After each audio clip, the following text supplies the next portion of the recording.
Kinasuhan sila Melo Ball at ang Hornets ng pamilya ng isang fan. Ito ay after ma-injured nung humihingi ng autograph kay Lamelo ang isang 11-year-old at ang ginawa ni Lamelo nag-drive paalis. Natamaan ang mga paa nito. Ang insidente ay nangyari pa noong October 7, 2023. Matagal din nakarecover ang bata sa nangyari at ayon sa mga magulang, physically at mentally apektado.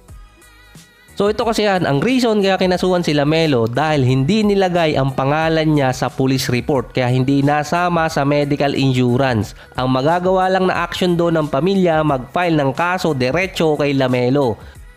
Papasok naman sa aksidente yung nangyari, nasa arena at yung mga players protektado din ng arena security during time off nila sa court.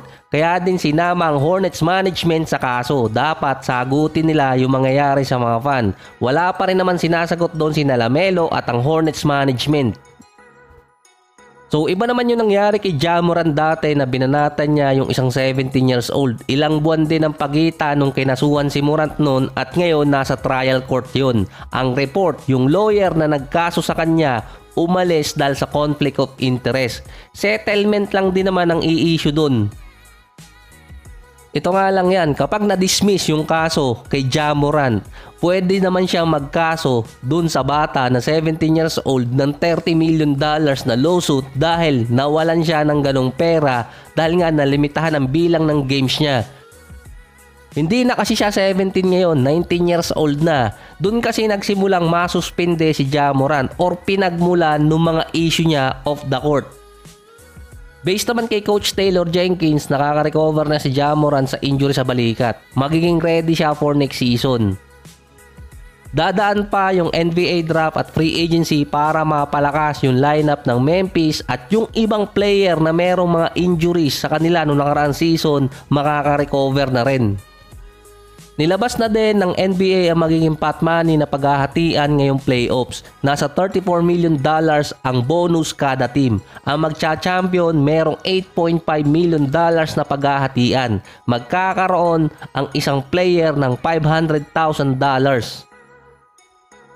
Kung ang magcha-champion ay Boston Celtics dahil sila ang number 1 team, magkakaroon ng player ng $600,000 to $800,000 kada player dahil may bonus pa ang team na number 1 seed sa buong NBA, nasa mahigit $800,000. Yung apat naman na teams na nakapasok na sa conference finals, merong at least $923,000 na bonus na paghahatian. Per team yun. Kung papasok naman sila ng finals, makakakuha ng at least ang isang player ng $246,000. Ang Minnesota may additional pang $443,000 sa team nila dahil sila ang number 3 seed sa West. Ang Dallas naman nasa $280,000. So mas malaki kasi ngayon ang pot money kumpara noong nakaraang taon. Si Scott Foster ang isa sa mga veteran referee sa playoffs. Nasaktan at nagtampo di umano si Scott Foster kay Rudy Gobert dahil to sa money gesture na ginagawa niya. So ano kayang pakiramdam ni Chris Paul? Marami naman kasing gumagawa no na NBA player ngayon. Pinauso kasi ni Luka kaya ginaya na rin ng iba. Si Tito Rudy 2 beses na pagmulta dahil sa money gesture. Ayon kay Scott Foster, yun na ang naging simbolo para i-disrespect ang mga referee ngayon. Na ayon naman sa mga fans, kung pantay lang din di umano ang pag-handle nila sa game, hindi naman gagawin ng mga players.